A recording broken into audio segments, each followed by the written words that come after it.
ನಮಸ್ಕಾರ, ನಾನು ಅಭಿಷೇಕ್ ರಾಮಪ್ಪ.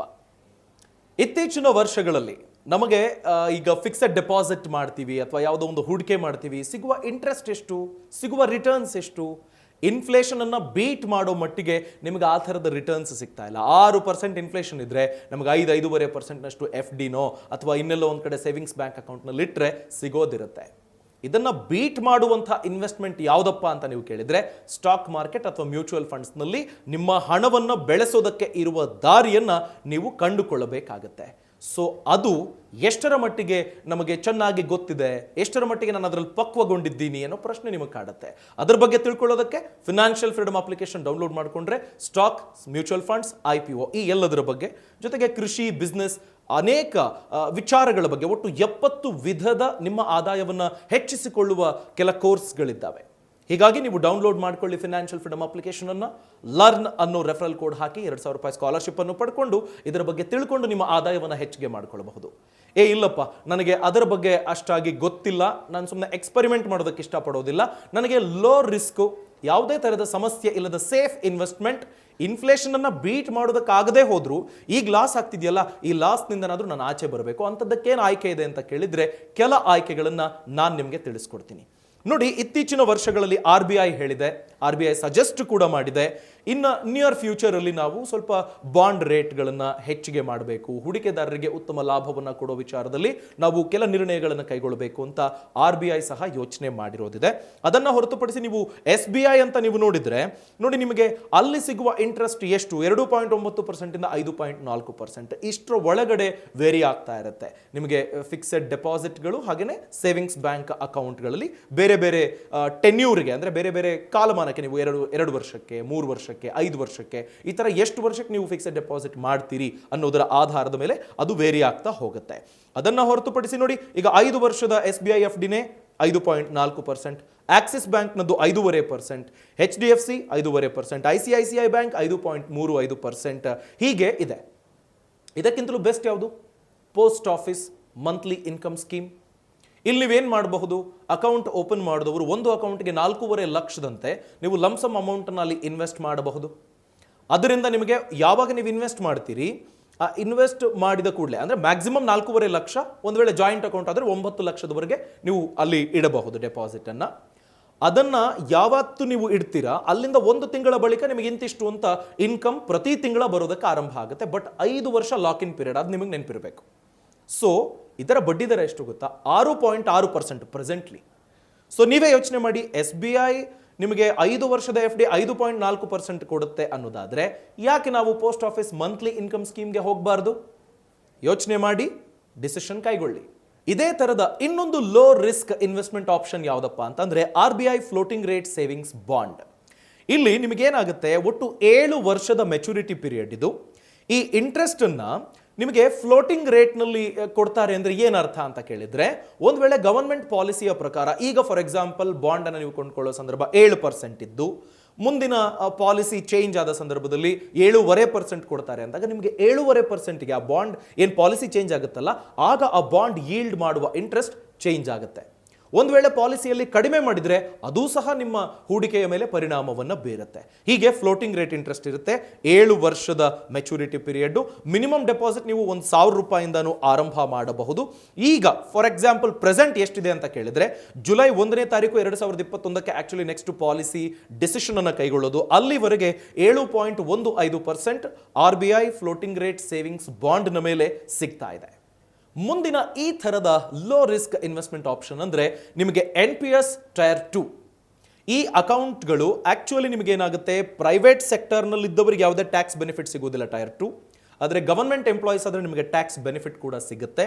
ಇಲ್ಲಿ ಕಂಡೀಷನ್ ಏನಪ್ಪಾ ಅಂತ ಅಂದರೆ, ನೀವು NPS ಟೈರ್ 1 ಅಕೌಂಟನ್ನು ಹೊಂದಿದ್ರೆ ಅಂಥವರಿಗೆ ಎಲಿಜಿಬಿಲಿಟಿ ಇದ್ರೆ ಮಾತ್ರ ನೀವು ಟೈರ್ 2 ಅಕೌಂಟನ್ನು ಓಪನ್ ಮಾಡೋದಕ್ಕೆ ಸಾಧ್ಯ. ಎಲ್ಲರೂ ಟೈರ್ 2 ಅಕೌಂಟನ್ನು ಓಪನ್ ಮಾಡೋದಕ್ಕೆ ಆಗೋದಿಲ್ಲ.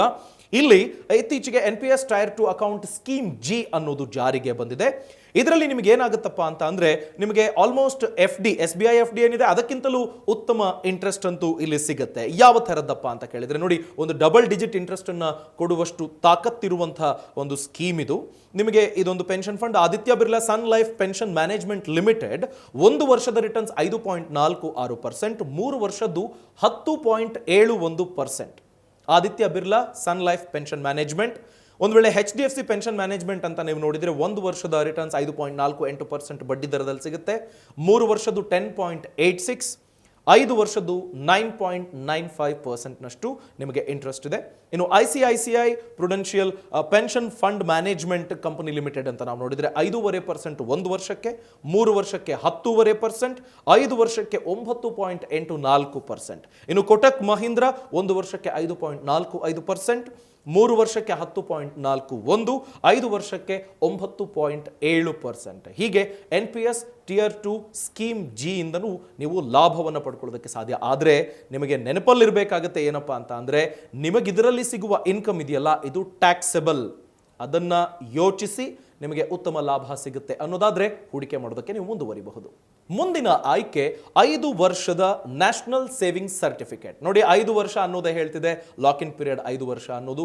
ಇದು ಗವರ್ಮೆಂಟ್ ಆಫ್ ಇಂಡಿಯಾ ಅಲೋ ಮಾಡ್ತಿರುವಂತಹ ಒಂದು ಟ್ಯಾಕ್ಸ್ ಬೆನಿಫಿಟ್, ಹಾಗೆಯೇ ಫಿಕ್ಸ್ಡ್ ರಿಟರ್ನ್ಸ್ ಕೂಡ ಇರುವಂತಹ ಒಂದು ಸ್ಕೀಮ್. ಇಲ್ಲಿ ಮೆಚುರಿಟಿ ಪೀರಿಯಡ್ 5 ವರ್ಷ. ನಿಮಗೆ ಇಲ್ಲೇನಾಗುತ್ತೆ, ಫಸ್ಟ್ 4 ವರ್ಷದಲ್ಲಿ ಏನು ಇಂಟ್ರೆಸ್ಟ್ ಬರುತ್ತೆ, ಆ ಇಂಟ್ರೆಸ್ಟ್ ಅನ್ನು ಸಹ ಪದೇ ಪದೇ ಅವರು ಹೂಡಿಕೆಗೆ ಹಾಕ್ತಾ ಇರ್ತಾರೆ.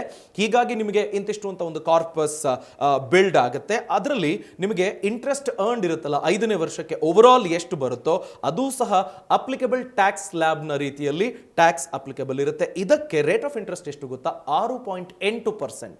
ನೀವೇ ಯೋಚನೆ ಮಾಡಿ, ಯಾವುದೋ ಒಂದು ಬ್ಯಾಂಕ್ನಲ್ಲಿ ನಿಮಗೆ ಪಬ್ಲಿಕ್ಕೋ ಪ್ರೈವೇಟ್ನಲ್ಲೋ 5.5% ಅಷ್ಟಕ್ಕೆ 5 ವರ್ಷಕ್ಕೆ ಫಿಕ್ಸೆಡ್ ಮಾಡೋದಕ್ಕಿಂತ 6.8% ಅಂದರೆ ಯಾಕಾಗಿ ನಾವು ಇದನ್ನು ಅವೈಲ್ ಮಾಡಬಾರದು? ಸೊ ಯೋಚನೆ ಮಾಡಿ. ಮುಂದಿನದು ಸ್ವಲ್ಪ ರಿಸ್ಕು ಬಟ್ ಒಳ್ಳೆ ರಿಟರ್ನ್ಸ್ ಇರುವಂತಹ ಆಯ್ಕೆ. ಇಲ್ಲಿ ಲೋ ರಿಸ್ಕ್ ಬಗ್ಗೆ ನಾವು ಮಾತಾಡ್ತಿರೋದ್ರಿಂದ ಈ ಅಂಶವನ್ನ ತೀರಾ ಜಾಗರೂಕರಾಗಿ ಯೋಚನೆ ಮಾಡಿ ನೀವು ಮುಂದುವರಿಬೇಕಾಗುತ್ತೆ. ಸ್ಮಾಲ್ ಫಿನಾನ್ಸ್ ಬ್ಯಾಂಕ್ FDಗಳು ಇಲ್ಲಿ ಏನಾಗ್ಬಿಡುತ್ತೆ ಅಂತ ಅಂದ್ರೆ, ನಿಮಗೆ ಆಲ್ಮೋಸ್ಟ್ 7.25%ವರೆಗೆ ಅವರು ರಿಟರ್ನ್ಸ್ ಅನ್ನ ಕೊಡುವಂತಹ ಯೋಜನೆಗಳನ್ನು ಜಾರಿಗೆ ತಂದಿದ್ದಾರೆ ನಿಮ್ಮ ಹೂಡಿಕೆಗೆ. ಇಲ್ಲಿ ಸೀನಿಯರ್ ಸಿಟಿಸನ್ಸ್ ಆದ್ರೆ ಇನ್ನೂ 50 ಬೇಸಿಸ್ ಪಾಯಿಂಟ್ ಎಕ್ಸ್ಟ್ರಾನೇ ಸಿಗುತ್ತೆ. ಅಂದ್ರೆ ನಿಮಗೆ ಈಗ 7.75 ಇದೇನಾದ್ರೆ ಬೇಬಿ ನಿಮಗೆ 8.25% ವರೆಗೂ ಸೀನಿಯರ್ ಸಿಟಿಸನ್ಸ್ಗೆ ಅವರು ರಿಟರ್ನ್ಸ್ ಅನ್ನ ಕೊಡಬಹುದು. ಹೀಗಾಗಿ ನೀವು SBI, HDFC, ICICI, ಆಕ್ಸಿಸ್ ಈ ತರದ ಕಂಪನಿಗಳು ಕೊಡುವ ರಿಟರ್ನ್ಸ್ಗೆ ಹೋಲಿಕೆ ಮಾಡಿಕೊಂಡ್ರೆ ಇದು ತುಂಬಾ ಒಳ್ಳೆ ರಿಟರ್ನ್ಸ್. ಬಟ್ ರಿಸ್ಕ್ ಅಷ್ಟೇ ಇರುತ್ತೆ. ನಿಮಗೆ ಸ್ಮಾಲ್ ಫಿನಾನ್ಸ್ ಬ್ಯಾಂಕ್ಗಳು ಅನ್ನೋ ಇರ್ತವಲ್ಲ, ಅವುಗಳು ಕೊಟ್ಟಿರುವಂತಹ ಸಾಲಗಳನ್ನು ಹೇಗೆ ವಾಪಸ್ ಪಡ್ಕೊಳ್ತವೆ, ಫಿನಾನ್ಸ್ ಕರೆಕ್ಟಾಗಿ ಸಿಗ್ಲಿಲ್ಲ ಅಂತ ಅಂದ್ರೆ, ಅಥವಾ ನಿಮಗೆ NPA ಆಗ್ಬಿಡ್ತು ಅಂತ ಅಂದ್ರೆ, ನಾನ್ ಪರ್ಫಾರ್ಮಿಂಗ್ ಅಸೆಟ್ ಆಗೋಯ್ತಪ್ಪ, ಅವಾಗ ಏನ್ ಮಾಡ್ತೀರಿ? ಅಥವಾ ಈ ಸಂಸ್ಥೆ ದಿವಾಳಿ ಆಗ್ಬಿಟ್ರೆ ಈ ತರದ ಅಪಾಯ ಇರುತ್ತೆ. ಯೋಚನೆ ಮಾಡಿ ನೀವು ಮುಂದುವರಿರಿ. ಕೊನೆಯದಾಗಿ ಕಾರ್ಪೊರೇಟ್ FDಗಳು. ಇಲ್ಲಿ ನಮಗೆ ಕಾರ್ಪೊರೇಟ್ FDಗಳು ಹೇಗಪ್ಪ ಅಂತ ಅಂದ್ರೆ, ನೋಡಿ, ಈಗ ನಿಮಗೆ ಹಾಕಿನ್ಸ್ ಕುಕರ್ FD ಸ್ಕೀಮ್ ಅಂತ ಒಂದಿದೆ.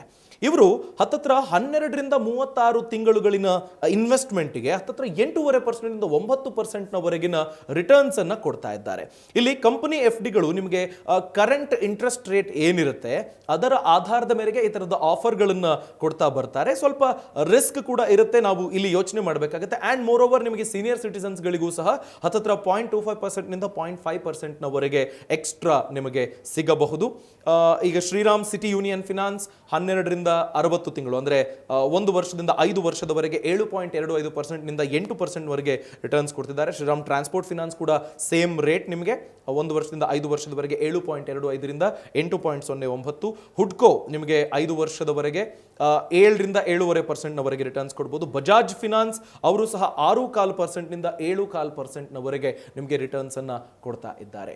ಹೀಗೆ ನಿಮಗೆ ಲೋ ರಿಸ್ಕ್, ನನಗೆ ಸ್ಟಾಕು, ಮ್ಯೂಚುವಲ್ ಫಂಡ್ಸು ಈ ಥರದ್ದೆಲ್ಲ ನನಗೇನು ಗೊತ್ತಿಲ್ಲ, IPO ಬಗ್ಗೆನೂ ನಾನು ತಿಳ್ಕೊಂಡಿಲ್ಲ, ನನಗೆ ತೀರಾ ಒಂದ್ಸತಿ ನಾನು ಹಣ ಹೂಡಿಕೆ ಮಾಡ್ತೀನಿ, ಯಾವಾಗಲೂ ಮೆಚುರಿಟಿ ಆದ್ಮೇಲೆ ಪಡ್ಕೊಳ್ತೀನಪ್ಪ ಅನ್ನೋರಾದ್ರೆ ಈ ಥರದನ್ನ ಯೋಚನೆ ಮಾಡಿ ಮುಂದುವರಿಬಹುದು. ಇಲ್ಲ, ನಾನು ಸ್ವಲ್ಪ ರಿಸ್ಕ್ ತಗೊಳ್ತೀನಿ, ತಿಳ್ಕೊಂಡು ನನ್ನ ಹಣವನ್ನು ಬೆಳೆಸಬೇಕು ಅಂತಿದ್ದೀನಿ ಅನ್ನೋದಾದ್ರೆ ಸ್ಟಾಕ್ ಮಾರ್ಕೆಟ್ ಹಾಗೇನೆ ಮ್ಯೂಚುವಲ್ ಫಂಡ್ಸ್, IPO ಅಥವಾ ಬಿಸ್ನೆಸ್ ಅನ್ನು ಆರಂಭ ಮಾಡೋದು, ಕೃಷಿ ಉತ್ತಮ ರೀತಿಯಲ್ಲಿ ಮಾಡೋದು, ಇದರ ಬಗ್ಗೆ ಫಿನಾನ್ಷಿಯಲ್ ಫ್ರೀಡಮ್ ಅಪ್ಲಿಕೇಶನ್ ಅಲ್ಲಿ ಡೀಟೇಲ್ಡ್ ಕೋರ್ಸ್ಗಳಿದ್ದಾವೆ. ಈ ಕೂಡಲೇ ಡೌನ್ಲೋಡ್ ಮಾಡ್ಕೊಳ್ಳಿ, ಸಬ್ಸ್ಕ್ರೈಬ್ ಆಗಿ. ಲರ್ನ್ ಅನ್ನೋ ರೆಫರಲ್ ಕೋಡನ್ನು ಬಳಸಿ, LEARN ರೆಫರಲ್ ಕೋಡನ್ನು ಬಳಸಿದ್ರೆ 2,000 ರೂಪಾಯಿ ಸ್ಕಾಲರ್ಶಿಪ್ಪು ಸಿಗುತ್ತೆ.